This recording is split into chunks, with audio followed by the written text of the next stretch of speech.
दोस्तों यही होता है जब आप एक गलत टीम को फॉलो करते हो, या फिर मैं बोलूँ एक गलत टाइम पे इस टीम को फॉलो किया आपने। तो रियल मैड्रिड में जो प्रॉब्लम चल रही है वो किसी सर्कस से कम नहीं है। छोटे बच्चे, जो हमें बोला जाता है बार्सिलोना को कि छोटे बच्चों का क्लब है, आई थिंक वो टैग अब इन पे आना चाहिए। पहले रूडिगर और करेरास में फाइट हुई, फिर खबर ये आ रही है कि रूडिगर ने माफ़ी भी मांगी और अपने घर पे डिनर के लिए भी इनवाइट किया सबको। ये हो गया। फिर एम्बाप्पे और आर्बेलोआ के स्टाफ में किसी के साथ उसका झगड़ा हो गया।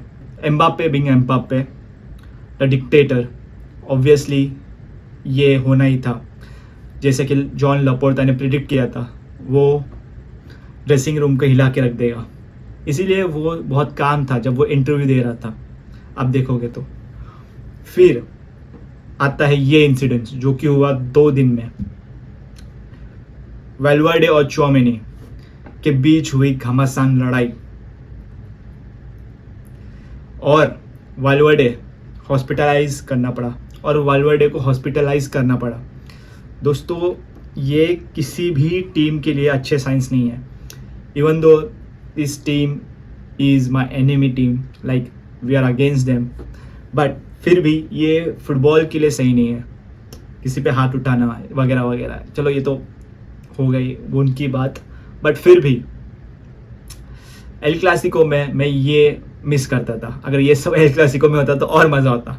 ये बाहर क्यों हो रहा है यार? एल क्लासिको में अगर लाइव देखने में जो मज़ा है ना, ये लाइव होना चाहिए था, टू बी ऑनेस्ट।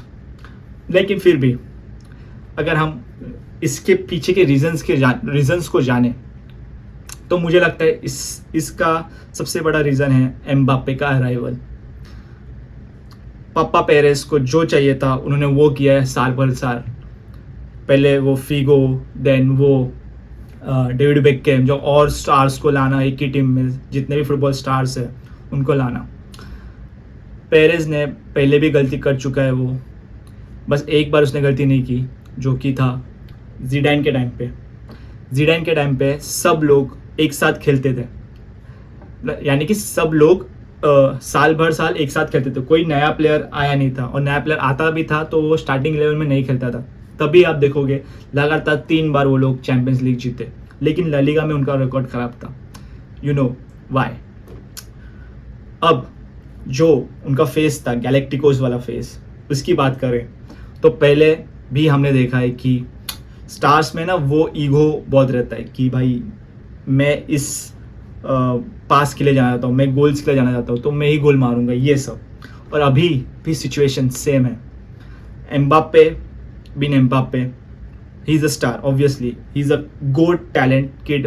19 ईयर्स के एज में वर्ल्ड कप जीतना बहुत बड़ी बात है, और उसने वो किया है। ही is a talent world looks for, you know. और एम्बाप्पे का भी ड्रीम था रियल मैड्रिड आने का, और रियल मैड्रिड को एम्बाप्पे चाहिए था 3 साल के लिए। पापा पेरेस तो उसके पीछे लगे ही थे, लेकिन यहाँ पे शातिर था हमारा एम्बाप्पे जब साइंस दिख रहे थे कि वो छोड़ने वाला है, तब एक सरप्राइज दिया पीएसजी को। उसने रिन्यू कर दिया, उस पीएसजी में उसका कॉन्ट्रैक्ट रिन्यू कर दिया, और वो भी कुछ कंडीशंस के साथ, जैसे कि वो कंट्रोल करेगा कौन आएगा कौन जाएगा, वो कंट्रोल करेगा कि हम गेम कैसे खेलेंगे वगैरह वगैरह। उसको सब नहीं होना था, ये उसका मेन रीज़न था। और जब रियल मैड्रिड आया, वो आने के बाद भी हमें सेम चीज़ें दिख रही है। हालांकि इंडिविजुअली वो बहुत अच्छा है, गोल्स आ रहे सब, लेकिन अगर आप पीएसजी को उसके बिना देखो तो भाई लगातार दूसरी बार पीएसजी चैंपियंस लीग फाइनल खेल रही है उसके बिना। तो लुइस हेनरिकेज की बात सही थी। यानी आप कुछ भी बोल लो, एम्बाप्पे ऐसा है, एम्बाप्पे वैसा है, इंडिविजुअली बहुत अच्छा है, बहुत कोई तोड़ नहीं उसका प्लेयर का, लेकिन ये फुटबॉल है, ये टीम गेम है। लुइस हेनरिके के पीएसजी ने जो करके दिखाया एज अ टीम, हमें साफ पता चलता है कि क्यों लुइस हेनरिके टोटल फुटबॉल में ज़्यादा मानता है, ना कि इंडिविजुअल परफॉर्मेंस में। पीएसजी के पास क्या नहीं था? पैसा। पीएसजी के पास क्या नहीं था? पैसा, प्लेयर्स, सब कुछ था, तो भी नहीं जीत पा रहे थे। क्यों? क्योंकि सब स्टार्स भरे थे उसमें भी। अब जो रियल मैड्रिड का सिचुएशन है सेम पीएसजी जैसा है, जैसे नेमार, एम्बापे, मेस्सी एक ही टीम में थे, वैसे ही एम्बापे, विनीशियस, जूड, रोड्रिगो, ये सब स्टार्स एक ही टीम में। तो इनको मैनेज करना बहुत डिफिकल्ट है। ये कुछ कुछ मैनेजर्स ही मैनेज कर पाते हैं, जैसे कि Zidane. But we all know that this team has potential to win everything, but ego. अब ईगो के वजह से क्या क्या हो रहा है आप देख ही सकते हो। ड्रेसिंग रूम में झगड़ा, एक प्लेयर हॉस्पिटलाइज हो चुका है, उनका कैप्टन, वाइस कैप्टन बोल लो, हॉस्पिटलाइज हो चुका है।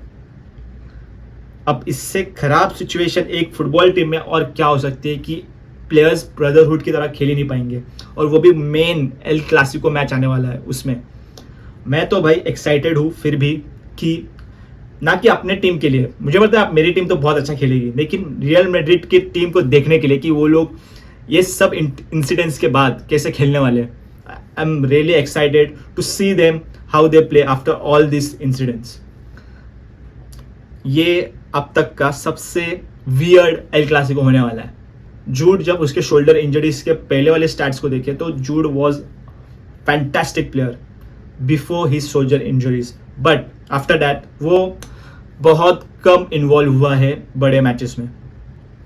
अभी रिसेंटली वो फॉर्म में आया है with Vinicius. Of course we all are very excited for El Clasico. See you 10th में।